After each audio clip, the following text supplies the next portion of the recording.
जय श्री कृष्णा दोस्तों। आज हम समुद्र मंथन की कथा के बारे में आपको बताएंगे कि समुद्र मंथन कैसे हुआ था और इसके पीछे का क्या कारण था। समुद्र मंथन यह एक महर्षि दुर्वासा के श्राप के कारण हुआ था। महर्षि दुर्वासा पृथ्वी पर भ्रमण कर रहे थे, तभी उनकी दृष्टि आकाश की ओर उठी और उन्होंने एक विचित्र दृश्य देखा। उन्होंने देखा कि एक अप्सरा हाथ में एक फूल माला लिए धरती पर उतर रही है। उसके हाथ में उस फूल माला में इतनी मादक सुगंध आ रही थी कि दुर्वासा का मन उस माला को पाने के लिए एकदम से ललायत हो उठा। अप्सरा जैसे ही धरती पर उतरी, दुर्वासा तेजी से चलकर उसके समीप पहुंच गए और अप्सरा से बोले, हे सुंदरी, तुम्हारी यह माला तो बहुत ही सुंदर है, तुम यह माला मुझे दे दो। अप्सरा इनकार न कर सकी। वह बोली, अवश्य लीजिए भगवान, इस माला के योग आप नहीं होंगे तो और भला कौन होगा। अप्सरा ने वह माला दुर्वासा को दे दी। माला लेकर दुर्वासा आगे चल दिए। आगे चलकर उन्होंने ऐरावत हाथी पर सवार देवराज इंद्र को आते देखा। उन्होंने वह माला देवराज इंद्र को देते हुए कहा, हे इंद्रदेव, ये पुष्पहार स्वीकार कीजिए। इसके फूल इतने ताजे और सुगंधित है कि जैसे अभी भी मधुमक्खियां मधुर मधु का पान कर रही हो। इंद्र ने वह माला ले तो ली, परंतु उन्होंने उसे अपने गले से नहीं डाला, अपितु हंसी हंसी में ही माला को ऐरावत हाथी के मस्तक पर रख दिया।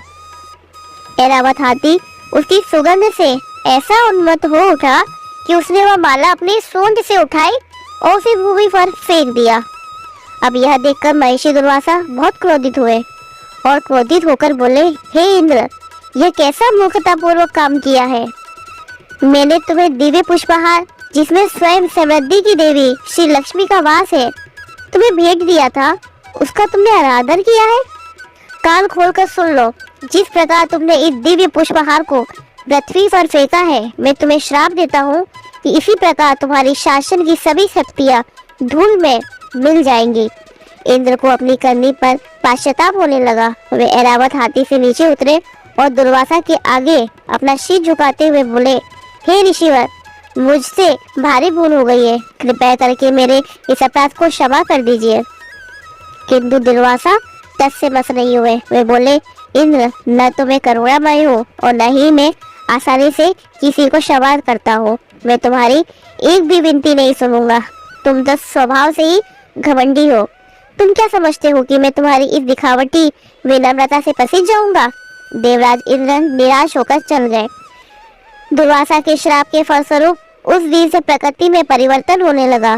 पेड़ पौधे कुम्हलाने लगे। इंद्र एवं अन्य देवताओं की शक्तियां क्षीण होने लगी। तब सभी देवता इंद्र के पास पहुंचे और आराम से विचार विमर्श करने लगे। वासुदेव बोले, देवराज, मेरे शरीर में तो एकदम से शिथिलता आ गई है। ऐसा लगता है मानो किसी अदृश्य शक्ति ने मेरी सारी शक्ति निचोड़ ली है। जीवन में कुछ उत्साह ही नहीं रह गया। कुछ ऐसा ही हालत मेरी भी है। अग्निदेव बोले, मेरा तो सारा शरीर ही जड़ हो गया है, कुछ काम करने में मन ही नहीं लगता। देवेंद्र बोले, मैं स्वयं भी उस कारण को समझने में असक्षम हूँ। मेरे शरीर में तो जैसे जान ही नहीं रही। जैसे ही असुरों को देवताओं के शक्ति हीन हो जाने का समाचार मिला, उन्होंने असुराधिपति के नेतृत्व में देवलोक पर धावा बोल दिया। अब युद्ध में बहुत से देवता मारे गए। जो बचे थे वे अग्निदेव के नेतृत्व में भाग खड़े हुए। स्वयं इंद्र भी किसी प्रकार जान बचाकर देवलोक छोड़ भागे और पर्वत की गीली कंदराओं में जाकर छिप गए। अन्य देवता भागकर ब्रह्मलोक में पहुंचे और ब्रह्मलोक मेरु पर्वत पर स्थित था, जहाँ पर ऊंचे सघन वृक्ष है। वहाँ सुवासित सुमन और शीतल झरनों की कोई कमी न थी, किंतु देवताओं को वहाँ की भीनी भीनी पवन भी कोई ठंडक नहीं पहुँचा सकी। उनका किसी भी कार्य में मन नहीं लग रहा था। पक्षियों के मधुर गान में भी अब उनकी रुचि नहीं रह गई थी। देवता ब्रह्मा जी के पास पहुँचे और उन्हें अपनी स्थिति से अवगत कराते हुए बोले, हे ब्रह्मा, कृपा करके हमारी दशा को देखिए। हमें दुर्वासा मुनि के कारण श्राप से छुटकारा दिलाइए। आप जो कहेंगे हम वही करेंगे। देवताओं को ऐसी दुर्दशा देखकर ब्रह्मा जी का हृदय पसीज गया। उन्होंने थोड़ी देर तक ध्यान लगाया और सर्वशक्तिमान विष्णु का स्मरण किया। फिर वे देवताओं से बोले, हम सबको मिलकर उनकी शरण में जाना होगा और जिनकी कृपा से देवता, असुर, पशु, पक्षी, पेड़ पौधे, यहाँ तक कि मैं अर्थात हम सभी जीवित हैं, चलो भगवान विष्णु के पास चलते हैं और उन्हीं से सहायता की याचना करते हैं। मैं तुम सबको उनके पास ले चलता हूँ। ब्रह्मा जी के साथ देवता विष्णु लोक में पहुंचे। उनके तीव्र आलोक से सब चकाचौंध हो उठे और कुछ देर तक तो वे प्रभु को देख ही न सके। फिर सबने झुककर उनकी वंदना की। हे आदिदेव प्रणाम, हे सर्वज्ञ प्रभु आपको कोटि कोटि नमन। तत्पश्चात तेजोमय सूर्य के समान भगवान विष्णु उनके सामने प्रकट हुए। देवेंद्र ने उनसे कहा, हे अंतर्यामी, आपसे कुछ छुपा नहीं है, न अतीत न वर्तमान। आप हमारी दशा भली भांति जानते हैं। कृपा करके असुरों पर विजय पाने में हमारी सहायता कीजिए भगवान। भगवान विष्णु कुछ देर मौन रहे, फिर बोले, मेरी बात ध्यान से सुनो, तभी तुम्हारा कल्याण सुनिश्चित है। तुम्हारे शत्रुओं ने तुम पर विजय प्राप्त कर ली है, इसलिए अभी तुम्हें उनके साथ संधि कर लेनी चाहिए। परंतु देव, हम संधि कैसे करेंगे? देवेंद्र बोले, तो असुर तो हम अवसर पर हमारी दशा से लाभ उठाते हैं। वे हमसे बुरा व्यवहार करते हैं। समय पड़ने पर चूहे और सांप में भी मैत्री हो जाती है, ऐसा भगवान विष्णु ने कहा। इसलिए इस समय असुरों से मित्रता कर लेना ही तुम्हारा हित में है। किंतु भगवान, हम उनके पास जाने से डरते हैं। इंद्र ने भगवान विष्णु से कहा, तभी तो मैं कहता हूँ कि पहले उसे संधि कर लो, उसके बाद समुद्र मंथन कर अमृत प्राप्त करने का प्रयत्न करो। भगवान विष्णु ने कहा, तुम अमृत प्राप्त करने से उनकी असुरों की सहायता लो। एक बार यदि तुम लोग अमृत पी लोगे तो तुम्हें उनसे कोई भय नहीं रहेगा। किंतु देव, यदि असुर अमृत निकालने में हमारी सहायता करेंगे तो क्या वे भी उनके भागीदारी नहीं होंगे? विष्णु भगवान कहते हैं, ऐसा नहीं होगा। वे मंथन में तुम्हारी सहायता अवश्य करेंगे, किंतु अमृत में उन्हें हिस्सा नहीं मिलेगा। भगवान विष्णु ने उनको आश्वासन दिया। विष्णु के आश्वासन पर देवताओं की जान में जान आई। उन्होंने विष्णु को पुनः नमन किया और बोले, असुरों को समुद्र मंथन के लिए अवश्य आमंत्रित करेंगे भगवान। देवता असुरों के राजा बलि के पास पहुंचे। वह तीनों लोगों को जीत लेने के पश्चात विश्राम कर रहा था। असुरों ने जब देवताओं को आते देखा तो वे उन पर आक्रमण करने के लिए तैयार हो गए, लेकिन तभी बलि ने उन्हें रोका। उनसे कहा, ठहरो, अपने हथियार नीचे कर लो। देख नहीं रहे हैं कि देवता निहत्थे हैं? वे अपने अपने अस्त्र शस्त्र त्याग कर हमारे पास आए हैं। लेकिन राजन, वे हमारे शत्रु हैं, असुर सेनापति ने कहा। लेकिन वे शस्त्र विहीन है, वे शायद हमसे संधि की बात करने आए हो, इसलिए उन्हें हमारे पास आने दो, बलि ने आदेश दिया। आदेश पाकर असुरों ने अपने शस्त्र नीचे कर लिए। देवता बलि के पास पहुंचे। बलि ने उन्हें बैठने के लिए यथोचित स्थान दिया। फिर उनसे पूछा, आप लोग इतना संकट उठाकर मेरे पास क्यों आए हैं? क्या कोई प्रस्ताव लाए हैं? इंद्र ने कहा, हाँ राजन, बात कुछ ऐसी ही है। तो बलि ने पूछा, तो फिर कहो, कौन सा प्रस्ताव लेकर आए हैं आप? इंद्र ने बोले, पहले आप यह बताएं कि आप अमरता प्रदान करने वाले दिव्य पेय अमृत प्राप्त करना चाहते हैं। अमृत का नाम सुनते ही असुर चौंक पड़े।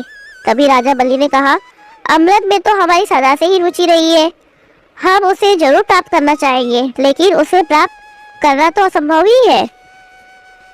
यह सुनकर इंद्रदेव बोले, अब अमृत को प्राप्त करना असंभव नहीं है असुराधिपति, क्योंकि हमने उसे निकालने का मार्ग खोज लिया है। उसके लिए हमें सबसे पहले क्षीर सागर को मथना होगा। क्षीर सागर अर्थात दुग्ध सागर, दूध से बना हुआ सागर। फिर इंद्र ने राजा बलि को विष्णु द्वारा निर्देशित अपनी पूरी योजना समझा दी। योजना को समझकर राजा बलि ने कहा, यह योजना तो सचमुच ही बहुत अच्छी है, मैं इस योजना से पूरी तरह सहमत हूँ, किंतु पहले मुझे अपने मंत्रियों से विचार विमर्श करना पड़ेगा। तो इंद्र बोले, कीजिए ना राजन, हम प्रतीक्षा कर लेते हैं। बलि ने अपने प्रमुख मंत्रियां शंबर और भी उनके प्रमुख मंत्रियों को बुलाकर विचार विमर्श किया। सभी ने उस योजना का स्वागत किया। इस प्रकार कुछ समय के लिए देवता और असुरों में मैत्री हो गई। योजनानुसार दोनों पक्ष दूध के समुद्र अर्थात क्षीर सागर पर जा पहुंचे।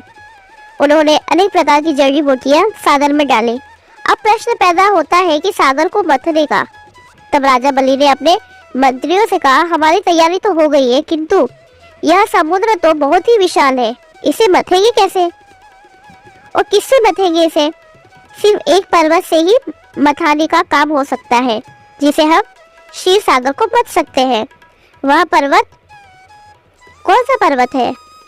इस पर असुरों की परेशानी को भाप इंद्रदेव से पूछा। भगवान विष्णु ने मंदिराचल पर्वत उखाड़कर उसका उपयोग करने को कहा। आप सब लोग हमारे साथ चलिए, हम मंदिराचल पर्वत को उखाड़ कर लाएंगे और उसका उपयोग मथाने के रूप में काम आएगा। मंदिराचल पर्वत बहुत ही विशाल था। उसके शिखर बादलों से बात करते थे। वह 11,000 योजन ऊंचा था और लगभग उतना ही गहरा भूमि में धंसा हुआ था। सबने मिलकर जोर लगाया और अंततः उसे भूमि से उखाड़ दिया। देवता और असुर उसे समुद्र की ओर ले चले। सभी बलशाली एवं पराक्रमी थे, फिर भी पर्वत के बोझ से वे हाफ कांप कर रहे थे। समुद्र तक का रास्ता उन्हें भारी पड़ रहा था। आखिरकार दोनों ही पक्षों की शक्ति जवाब दे गई। उनके हाथों से पर्वत गिर पड़ा। उसके नीचे दबकर अनेक देवता व असुर मौत के मुंह में चले गए। देवताओं एवं असुरों की चीखों से आसमान गूंजने लगा। देवराज इंद्र और राजा बलि दोनों ही निराश भाव में खड़े होकर विचार में डूब गए कि अब क्या करें। तभी उनकी निराशा आशा में बदल गई। भगवान विष्णु गरुड़ पर सवार होकर वहां आ पहुंचे। उन्होंने देखा कि दोनों पक्षों में खुशी की लहर दौड़ पड़ी। भगवान विष्णु ने अपनी दृष्टि मृत पड़े देवताओं और देवतियों पर डाली। उनकी कृपा दृष्टि पड़ते ही सभी मृत पड़े सूर और असुर पुनः जीवित हो गए। भगवान विष्णु ने एक हाथ से सहज ही मंदिराचल पर्वत को उठा लिया और उसे गरुड़ की पीठ पर रख दिया। तत्पश्चात विष्णु स्वयं गरुड़ पर सवार होकर क्षीर सागर की ओर चल पड़े। वहां पहुंचकर गरुड़ ने धीरे से पर्वत को सागर में रखा, फिर भगवान विष्णु को लेकर उड़ गया। अब प्रश्न ये था कि मथने के लिए नेति किसे बनाए। यहाँ पर भगवान विष्णु द्वारा इंद्र को बताई गई युक्ति काम आई, क्योंकि भगवान विष्णु ने पहले ही उन्हें बता दिया था कि मथने के लिए हमें कैसी नेति चाहिए।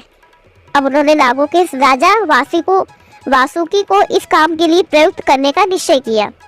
तब देवता और असुर नागों के राजा वासुकी के पास पहुंचे और उनसे प्रार्थना की, हे वासुकी, हमारे साथ चलकर समुद्र मंथन में हमारी सहायता कीजिए। मंथन के पश्चात समुद्र में जो भी अमृत निकलेगा उसमें आप भी भागीदारी होंगे। अमृत के लालच में नागराज वासुकी ने तुरंत सहमति व्यक्त कर दी। वे देव और असुरों के साथ क्षीर सागर की ओर चल पड़े। वहां पहुंचकर देव और असुरों ने उन्हीं रस्सी की तरह मंदिराचल पर्वत के चारों ओर लपेट दिया। अब मंथन की प्रक्रिया शुरू हुई। देवता वासुकी के सिर वाला हिस्सा पकड़ने की ओर आगे बढ़े तो असुरों ने इसका प्रतिवाद किया। उन्होंने सिर वाला हिस्सा स्वयं पकड़ने की जिद की। इंद्र तो ऐसा चाहते थे। वे जानबूझकर वासुकी के सिर की ओर बढ़े ताकि उनका विरोध करने के लिए असुर स्वयं सिर वाला हिस्सा थामने की जिद करे। मन ही मन मुस्कुराते हुए इंद्र पूंछ वाले हिस्से की ओर बढ़ गए। इस प्रकार देवताओं ने वासुकी के पूंछ वाला हिस्सा थामा और असुरों ने उसके आगे का भाग। मंथन आरंभ हो गया। इसके पश्चात एक नई बाधा और आ गई। मंदिराचल पर्वत के नीचे कोई आधार तो था नहीं, अतः वह धीरे धीरे अपने भारी बोझ से समुद्र तल की ओर खिसकने लगा। अब तो देव और असुर दोनों ही घबरा उठे। अब क्या करें, कैसे रोके पर्वत को नीचे धंसने से? यह प्रश्न उनके सामने खड़ा हो गया। इस प्रकार भी श्री भगवान विष्णु उनकी सहायता करने के लिए पधारे। एक विशाल कछुए का रूप धारण करके वे समुद्र तल में जा पहुंचे और मंदिराचल पर्वत को अपनी पीठ पर टिका लिया। दोनों पक्षों ने फिर से मंथन करने का कार्य शुरू कर लिया। भगवान विष्णु की कृपा से देवता और असुरों एवं वासुकी में नई शक्ति का संचार हो गया था। अतः मंथन की गति तेज और तेज होती गई।